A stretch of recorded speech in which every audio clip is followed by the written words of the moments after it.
Welcome to Manufacturing Talk Radio, your everything manufacturing podcast, with host and veteran manufacturing industry expert Louis Weiss and co-host Amy Niklas. Make sure to check out our catalog of 800 previous shows on YouTube, Spotify, or wherever you're listening. Now, let's get into the episode.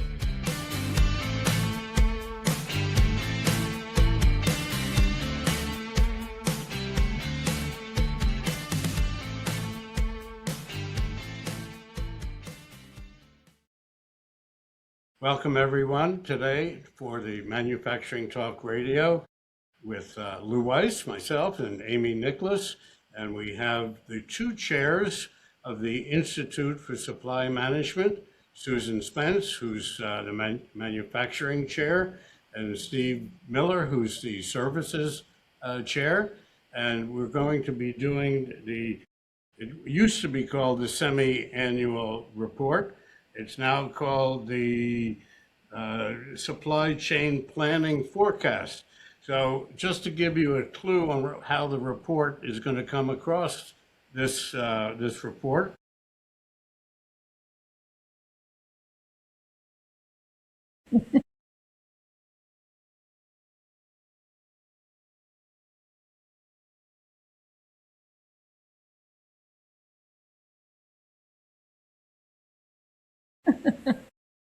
Okay, so that we don't go over any trademark infringements. Great report, great report.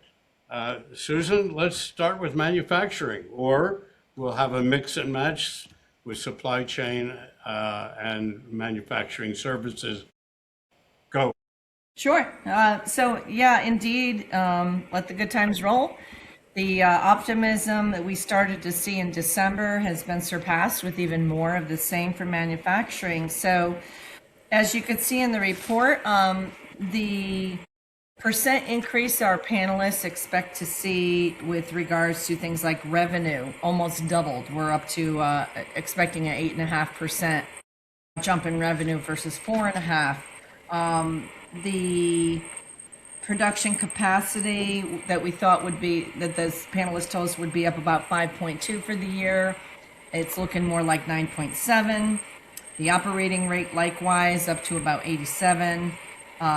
Capital expenditure, not as big of an increase, but from a 3 to almost a 5. Unfortunately, prices from December to June, the prediction was 5.4. They went up actually 11.9. and are expected to be a total of 14.1 for the year. So it looks like most of the price increases that have been seen are already here, and maybe another couple points. The employment on manufacturing, it got better, but it's still only a 1.4, up from a 0.4% predicted increase. So while we have maybe fewer industries in these increasing modes, for instance, the number of industries reporting a percent in revenue increase in December was 16, it's down to 14. They're about the same or slightly lower, but the percentage jumps are bigger, and a number of the top 6 are there. So indeed, it's a good report reflecting even more optimism, and certainly connected to the first 5 months of this year's monthly report. The orders are flowing, the backlog's growing. On manufacturing, as of last month, everything except employment was back into expansion mode pretty much, so it's all good. It is all good, and we're glad to hear that. By the way, for our listeners, if you enjoy the show and enjoy the content, kindly hit the like button. It always looks good. Below, which is right next to my "Let the Good Time Roll" button. Give us a thumbs up on that.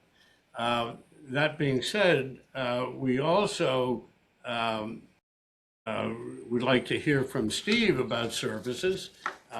And near the end of our show, we are going to go over the 6 or 7 or 8 special questions, which they always do in this report. And some of that is some of the best information in the report, hearing it from the responders. So, Steve, Give us a little bit on what's going on with services. Sure. Thank you. Thank you, Lou. Also, good news. Services revenues are expected to increase 8.6%. That's almost double what we were saying in December. Operating rate is at 91.3% of normal capacity, which is pretty hot. In fact, it's the hottest it's been at least going back to 2020. Not a whole lot of capacity available for big orders coming through in addition to what we're currently handling. Production capacity is expected to increase 7.1% in 2026, and capital expenditures are expected to increase 6.4%. So sounds like a lot of confidence in what we've got going on in the services industry. Prices paid, similar to Susan's situation, prices paid are up 7.7% year to date through June, with an overall expectation of hitting 8.9% for all of 2026. So if there's a little good news hidden in that is we're only expecting additional price increases for inbound materials, purchased goods and services to go up another 1.2% for the rest of the year. And services employment, similar to manufacturing, is not huge, but is expected to increase. And in our case, less than 1%, 0.9%. Which is the average of what we've actually seen over the last 3 years. So from a historical perspective, not a bad number, but people will probably be disappointed to see the 0.9% versus something more akin to 4 to 5. So it seems as though with all of the not so great news that we hear in the news all the time, it doesn't seem as though that it's had a major effect on economic aspects. Well, we were talking at the last interview about how resilient the consumer needs to be, and Steve has some good data on that supports it. My concern, though, is the inflation, and it is real, and it's tough right now, and it was tough before the Middle East conflict. It continues to be, although it's calmed down a little bit of late in manufacturing. But you know what? The economy is growing. The employment number in Steve's and ours in manufacturing is similar. It's stubbornly flat, and we think that businesses are still being cautious, not knowing, what the next economic policy might mean for them, although things are more certain now, especially with the legal rulings that have happened of late. But it's, it's encouraging, but I feel like some of that is pent up demand, that if we can take care of the factors that are preventing people and having them hold back, then we really could have something wonderful and, not just hovering around a 50 anyway for manufacturing. So why do you think that employment is flat? Because in manufacturing, we've got something like 12 million people in manufacturing. And the number that I keep hearing is that what we really need is somewhere around 15 million. And the economy is strong and everything is going up. Why is employment flat? So I think from my point of view and what the panelists have said, which is informing my point of view, last year it was because there was such uncertainty in what was going to happen with tariffs, and companies did not know what was going to happen to the price of their cost of goods sold. And so in the face of uncertainty that they might be faced with a 15, 20, 30, 40, whatever percent tariff, they basically stopped buying capital and stopped hiring. And the uncertainty, I think, was worse than, once you know what a one-time pass-through is going to be, you deal with it. But because it changed so many times from March all the way up until it changed a lot between, I think, March and September. And until we had the Supreme Court ruling, folks were just loath to hire people and spend money because they're sitting there waiting to know if their, raw material inputs were going to go up 20, 30, 40%. But later on in the report, and I'm sure we're going to get to that, but later on in the report, you talk about the fact that manufacturers have not really raised their prices to their customers, that they've been absorbing a lot of the tariff increases. And they're talking about not raising their prices going 6 months or a year down the road. So if they're so concerned, why aren't they raising their prices? Well, and we could get into the numbers of that later. Some of them are, a lot of them are not. Right. And I think the ones that are not, I can only speculate because I don't have survey comments supporting this, is if they feel they can't, right? It's not the case with everybody. But in any event, Gas companies don't have a problem. yeah, I know. Seems to be anyway. So, and then as soon as tariffs settled down, we had the Middle East conflict come up, within a month of that. And in some cases, for some sectors, there's just too much for them. So, Susan, you mentioned, we've talked about tariffs a few times here, but with the trade policy and tariffs, I mean, obviously they're still looming. They're still hanging over our head.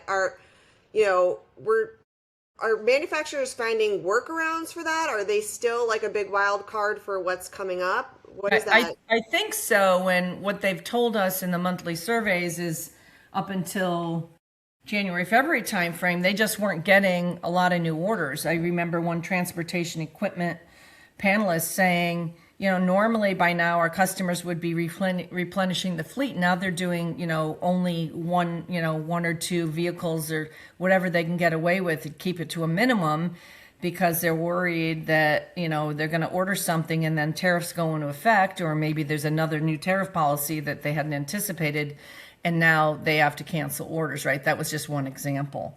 So there's still uncertainty around that. There's less than there was. But as we've been saying today, the 150-day tariffs that started, within the same couple weeks of the Supreme Court ruling, I think we're about to run out. I think it's July. And so there are investigations that are going on in order to, I guess, support these other tariffs. By now I forget the section. I think it was 232 section tariffs. And so at least it feels like these companies are saying at least it's not 50, 60, 70%. It doesn't seem to be.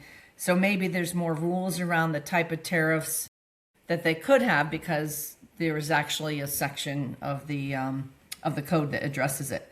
And, the Middle East effect certainly complicated it, made it even worse. But as you could see with the oil shock questions, relatively short-lived.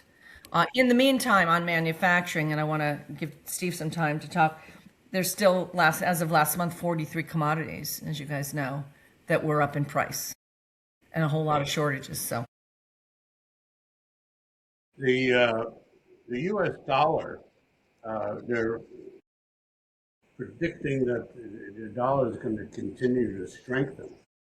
What kind of effect is that going to have in terms of imports and exports and pricing in general? So one of the positive things in the services industry is that we've got a lot of the work around AI is going on within the services industry. I think there isn't really much of an option unless you're going with China produced open source models, other than the U.S. in terms of getting that type of capability. Mm-hmm. So I think on a portion of the services world, it won't be a problem from an export standpoint. From an import standpoint, of course, that works in our favor as the dollars get stronger, and as our ability to pay for them with oil prices dropping improves. That's certainly some tailwinds for the overall services industry. And going to one of the special questions that we'll be talking more about later, we saw some very significant cost impacts. 55% of respondents said they see a small negative impact or effect from question number 5 in rising oil prices. and 25% were saying a large negative effect. So not only will we have more cash as a result of those prices coming down, which we already see oil below $80 a barrel, but with a strengthening U.S. dollar, that certainly will work well for us from an import standpoint.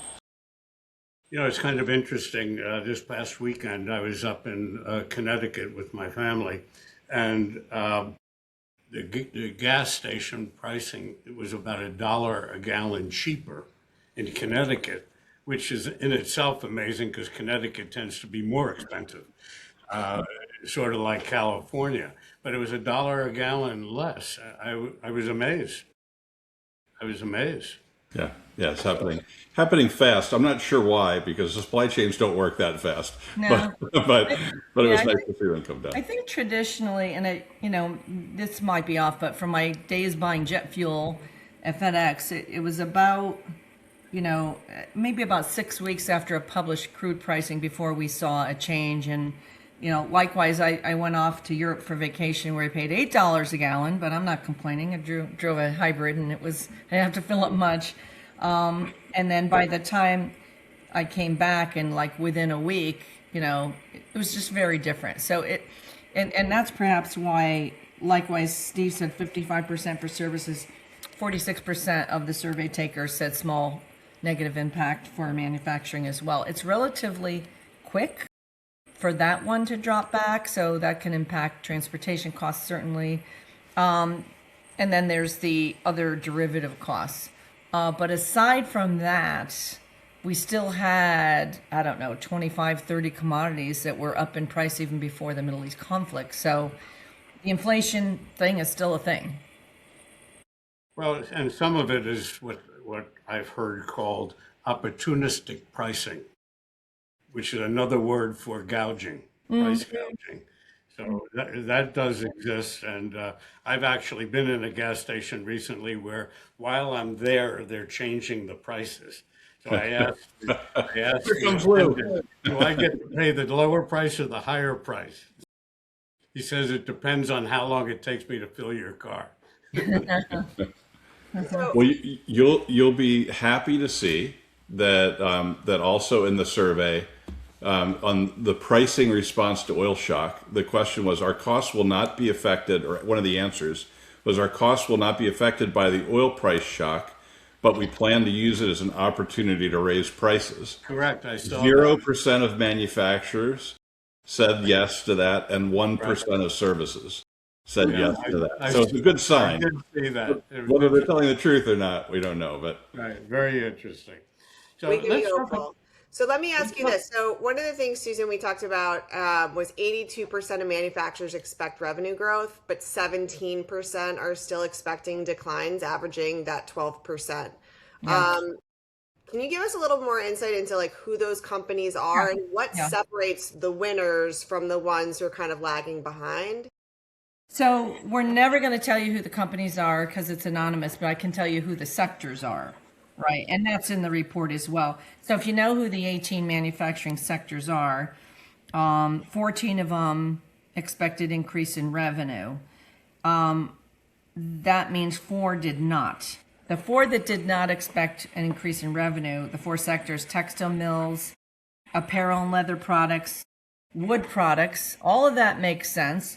Petroleum is also in there, and that's one of the big 6. So when I think of apparel, leather, wood products, textile, it's not all discretionary, but, apparel might be, if prices are going through the roof for your basic household expenses, what's the thing that you can maybe wait on?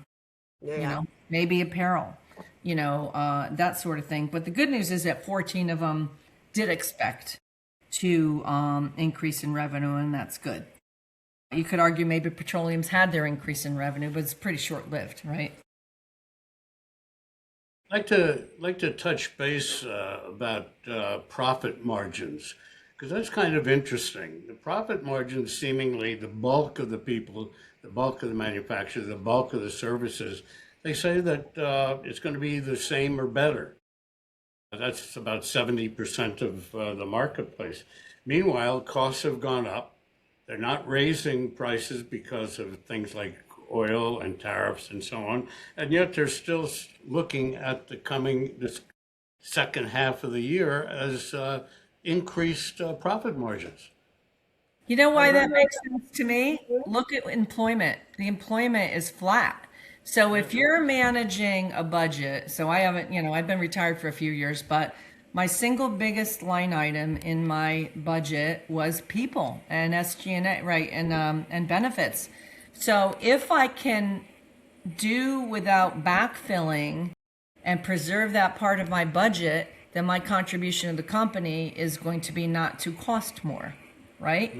So that's a generic response, but it's the first thing I think about is, well, where else can I save?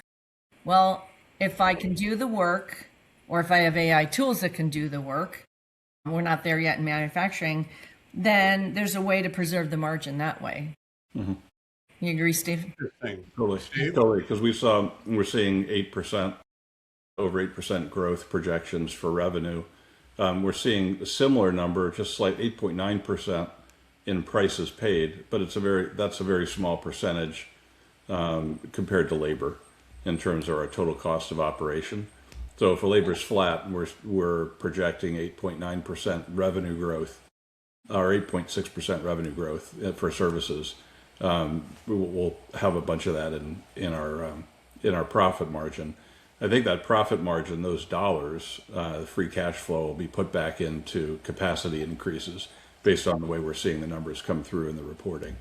Now, whether that capital investment is for AI systems and compute power to be able to run those, or whether it's something different, buildings, retail outlets, things like that, remains to be seen. But I think I know where many are betting based on the special questions around AI. Yeah, it sounds like companies are kind of deciding to work a little bit smarter, not harder, when they're seeing those lines show up in their reporting. Yeah, those capacity utilization numbers are continuing to go up, and so there's not a lot of fluff left in that number. So we either need to get productivity really, or we're going to end up needing to hire people, which wouldn't be a bad answer. We have a lot more to go over in regards to this report, but so the point is, stick around and give us a like, and you'll get to hear the 7 or 8 responses to the special questions, which are always very informative. That said, Steve, I don't want to get into specific numbers, but I can't help but notice the prices in restaurants. The prices in restaurants have gone up significantly. Not even to mention the fact that it seems like everybody and their mother is now charging 3% and 4% and 5% if you use a credit card. Mm-hmm. That certainly does help their profit margin. Yes. In fact, the place that I ate at last week had a 3% cost of operations tax added on. So what happened before? Why are they were eating the merchant fee, now they can't anymore, right? Yeah. Or opportunistically, it's almost, remember when bag fees became a thing? That was supposed to be a temporary thing. Right. And then I think, airlines were like, well, folks are used to it. Why would we get rid of this great revenue stream? And now it's just a way of life. I don't know. That's my guess. I managed to tell every restaurant manager how much I resent the 3 to 5% for credit card charges, considering of my 50 years of eating in restaurants, I never had that. Why now all of a sudden is that a critical thing that they're all doing it? And that's been there when he's complained about it. I've been there. So that's pleasant. Probably by the way. About 6 years ago, software started hitting the market where you could embed that into your bill as an additional charge at restaurants, and so I think that helped drive it, because before you couldn't really add it automatically and show it as a separate charge. The fuel surcharges certainly have had an impact on now food in general, delivered food higher, and significant amount of inflation there. The fuel surcharges that you would typically have from a fuel distributor coming into restaurants, that's all going into your menu pricing. And be careful about going to those restaurants that have electronic tablets where they can just raise it by changing the number in the Right. in the panel. So You're going to see that come through really fast. 15, 20, 25, 30% or custom. That's Yes. the new one. Yes. Going forward, the second half of 2026 looks even better than the first 6 months of this year. Any thoughts on that? If we see, the number that I mentioned just a little bit earlier, if we're seeing 80% of services companies seeing increased costs due to fuel prices, that's certainly some good tailwinds for the industry going forward. I was surprised though, Lou, at just how positive the numbers were. The numbers are so much better, looking so much better than what we were estimating as a discipline, a supply management discipline back in December. It was a little bit surprising at how big the revenue increase number was projected for 2026. Considering no one's supposedly raising their prices. And this is your 95th year of producing these reports. I think you started in 1931. Is that accurate? So we got another 5 more years. Are we going to do something special at 100 years if we're all around? Retire Again. again.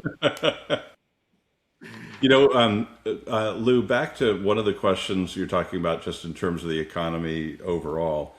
And it was a comment that Sue made earlier, just in terms of some interesting data across the different areas.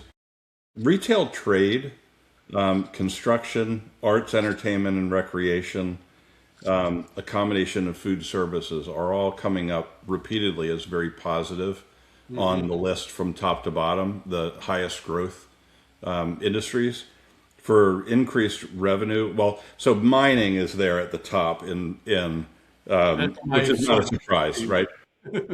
But retail trade is number 2 for increased revenue, increased capacity, increased capital investment, above 91.3% of normal capacity, but number 1 rather than number 2 in employment growth. So very positive on that side of it. Arts, entertainment, and recreation is in the top 4 for increased capacity, increased capital investment, and employment. And wholesale trade is in the top 10 for increased revenue rank, capacity, capital investment, and employment. So we're seeing, and the last one was construction is number 3 in increased capacity, increased capital investment, and increased employment, number 2. So not on the list not on the list at all, actually, for increased revenue. So they're looking at driving additional business by building capacity and probably being more efficient in how they produce. But all very directly impacting the general consumer in terms of income and behavior in the market, which seems to be very positive and a little different than what we saw in December. So going further forward and letting the good times roll, let's talk about the special questions. The first one being regarding AI, which is high on the hit parade in terms of technology that we're experiencing in this country. So what did your question was, my supply chain organization uses the following applications. And that's basically a yes or a no or a maybe or soon. And I was sort of surprised at some of those numbers. Let's talk about that. Yes, so that one for services, 18% of respondents said they don't use AI in their business. If you'll remember, not a year ago, less than a year ago, there was a lot of discussion around you need a governance system, you need to make sure you have appropriate terms and conditions, controls over data, making sure you're not violating IP or giving away trade secrets or things like that through your tools, to now 82% are using some form of AI within their business. That's a really positive message for people in the AI field. as well as hopefully a positive message for the kind of impact that we may be able to see in terms of productivity and profitability in business. Well, what I find interesting is that those who are using it or about to use it, the numbers are really small. Susan, manufacturing? I The don't, numbers aren't great. yeah, they're a lot better than they were. So if we're talking about, let me make sure we're on the same question. I'm on question number 8. I think that's the one you're talking about. Back in December, manufacturing, the 32% of our survey panelists were not using anything. That's down to 8. That's down to 18. So, over half now are using some kind of AI chatbot agents. That's a pretty big leap. A number of folks were talking about it and they were studying it and in the pipeline, and now some have been rolled out. What we don't know is it back office type of work that the chatbots and agents are using, or hard manufacturing. I imagine it's the former. Or just extra emails, which are now longer because they were generated by chat. Exactly. It's true, because someone could say, okay, I'm taking the suggestion of a summary email. I mean, I've started to do that too. It's like, this just says it all. It's pretty good, right? Hopefully, remember back in college or high school, the Cliff Notes, and you try to get away with not reading the book. Yeah. Right. So you just want to be able to get the content. Anyway, on manufacturing is not as far as long as services, although the numbers are pretty similar, but relative to December. So smartly, companies are studying it. Maybe they're going a little slower with the rollout, and hopefully being careful and make sure it works before they deploy, because we've all heard the nightmares. Question number 3. Regarding the change in quality of work in regards to AI. And the question was, how is the quality of work or lack of errors changed with AI use? And some of those numbers are rather surprising. There's some that are the same, 32% in manufacturing, 27% in the services, and the NA is like 40%, 50%. So it's almost like it's not yet fully being utilized. Any comment on that, Susan? I want to make sure we're on the right question, because we have a different question number 3. So make sure we're on the June 2026 report, not the December. I've got both in front of me, so I'll take it. But the question is, how has the quality of work or errors changed with AI? So irrespective of what number that is. Yeah, so Lou, you're looking at the December forecast, right? Well, Yeah, That's- that question that's- is from the December. Yeah, that's the question number 3 is from the December forecast. So the one in June, the AI questions, just real quick. The questions on AI this time were, which of the following AI tools are you using? And that was, the choices were, we don't use it at all. We use AI agents. We use AI chatbots. And then there was a question before that. What has been the overall effect of AI on your employment? Right. So last time we put AI questions out for the first time, that was great, and now they're different questions. So the ones Steve and I are talking to are the AI chatbots and agents. You're right, though. In December, manufacturing wasn't doing a ton, and now, over 50% of them are doing something. So that's Right. pretty impressive in my opinion. But you're right. It was 32% in December was doing nothing. That's down to 18, right? Yeah, I agree. There is a significant change. Yeah. The timing of tariffs in order to raise prices, that was a number 6 question, I believe. Is that correct? That was response to oil price shock, right? Yeah. Not tariffs, but the oil price shock. Are you changing your selling prices in response to that? And that was an interesting response on the manufacturing side. 60% of our survey panelists said we're going to pass all or some. Right. Tariffs, it took a little while. It's like, no, we're not. We're not. We're going to try to eat it. But this one was like, it's almost like it's too much on top of everything else, right?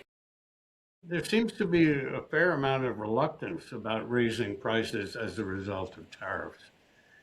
And considering there's a strong reluctance and the fact that revenue has increased and profitability has increased, where are the numbers coming from?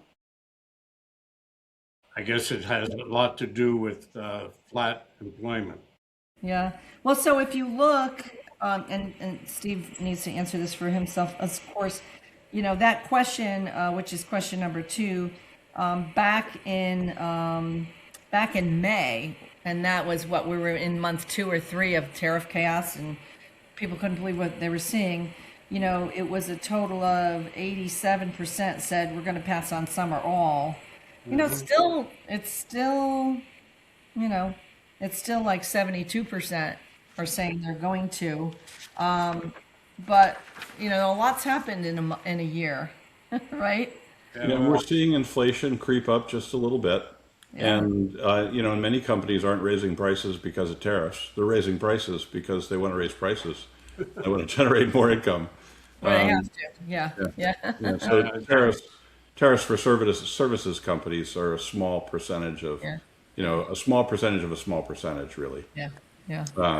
It's And like so- credit card charge that annoys You got it. You got it. Why? Because you say. can. By the way, I want to mention that at the end here, for anyone who wants to be able to see the report or print out the report, you can click on it and you can come to download the report if you wish. So, and like I said, you can print on both sides. That way it's only 10 pages instead of 21. That's right. Okay, so moving on, pick your own poison with regards to the questions because mine are not in sync with yours. Yeah, so one that I thought was interesting, just looking at the monthly ISM services report compared to the supply chain forecast, was looking at inventory stocking strategies. Only 10% of services companies said we're requiring higher levels of inventory as a result of global tariff uncertainty. But when you look at our monthly report, we're at the highest inventories number, survey number in the history of the survey. So somebody's putting in higher inventories for some reason. Maybe it's not tariffs, maybe it's oil price protection, to get ahead of any flow through of transportation costs or petroleum related products.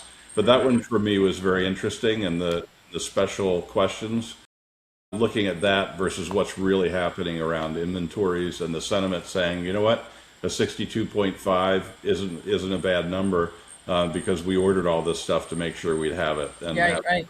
price.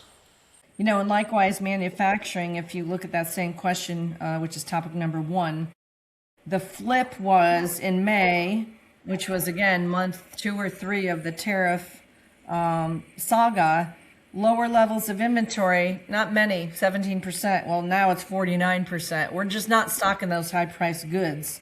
Right. And, it's because they couldn't afford to. But now that they're seeing order flow, our inventory number likewise is up, but they're seeing order flow. And so perhaps these companies are pricing, their finished product higher to absorb that, if that's in fact what their policy is. Yeah.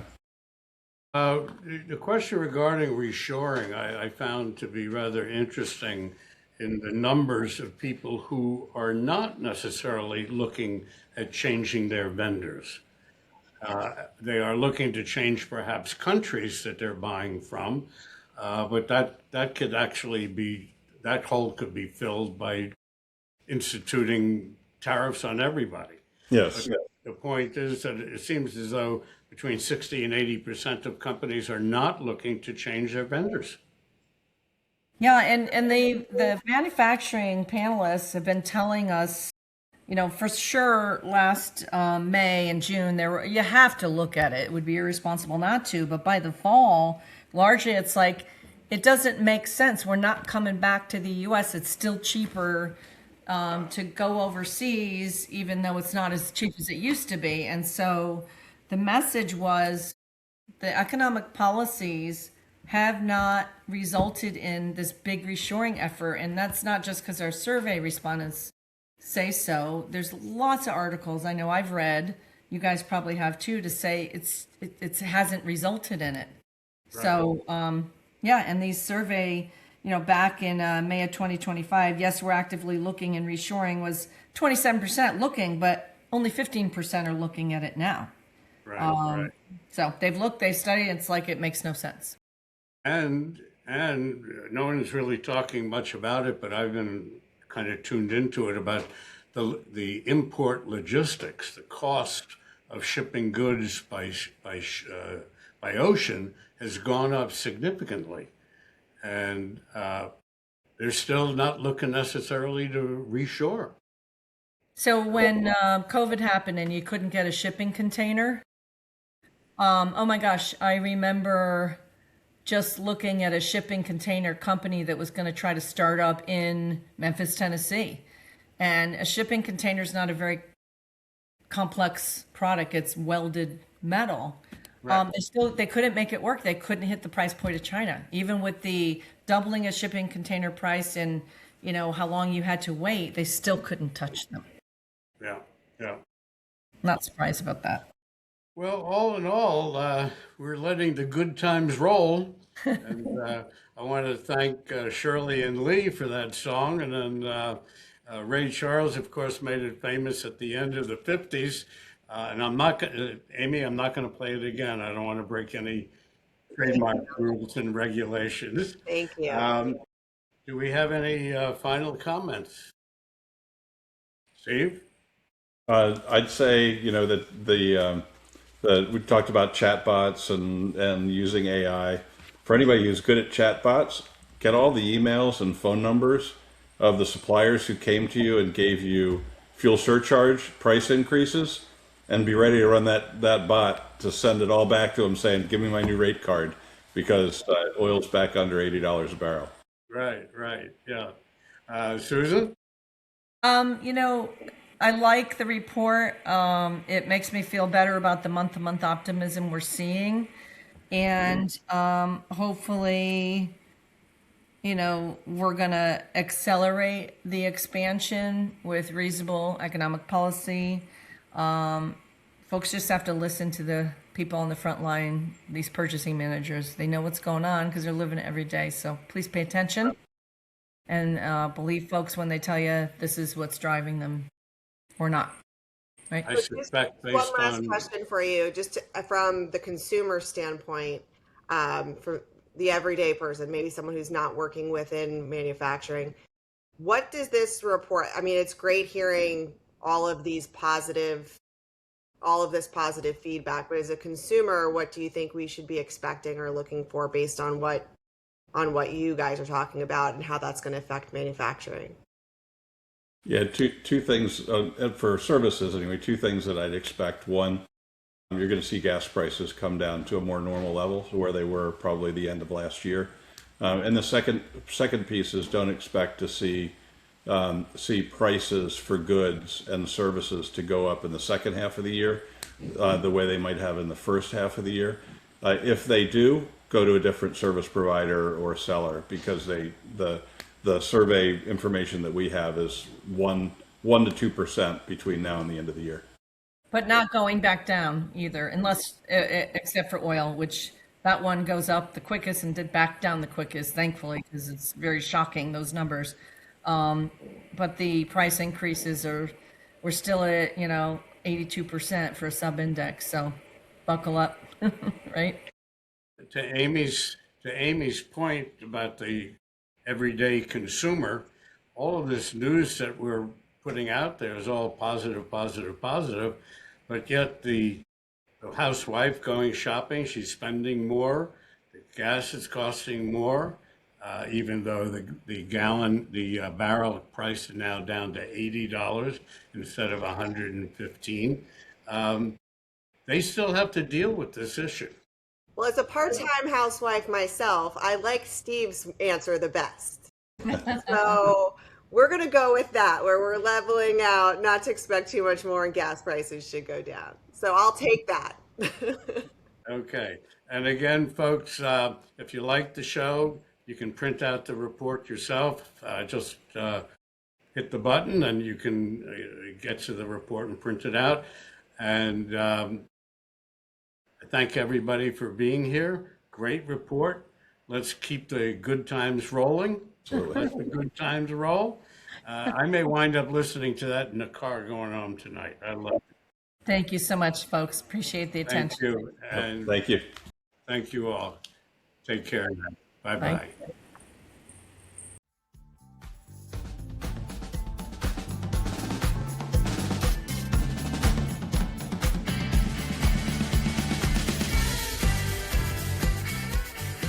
Thanks again for joining us on another episode of Manufacturing Talk Radio with hosts Louis Weiss and Amy Nicholas. Before you head out, make sure to subscribe and leave us a review. For more information about the show and the manufacturing industry, head over to mfgtalkradio.com. That's mfgtalkradio.com.